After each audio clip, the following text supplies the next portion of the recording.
रामकृष्ण हरी. प्रत्येक ग्रंथामध्ये मोठमोठे संत सांगून गेले की स्तुती ह्या दोन प्रकारच्या असतात. कोणत्या कोणत्या?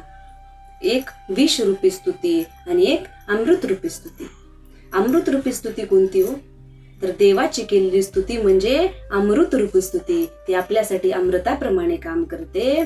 आणि एखाद्या माणसाची लालच पोटी केलेली स्तुती, एखाद्या माणसाला अहंकार यावं यासाठी केलेली स्तुती म्हणजे आपल्यासाठी विषाप्रमाणे काम करते. आपल्यासाठी नव्हे तर ज्याची आपण स्तुती केली त्या माणसासाठी ती स्तुती विषाप्रमाणे काम करते.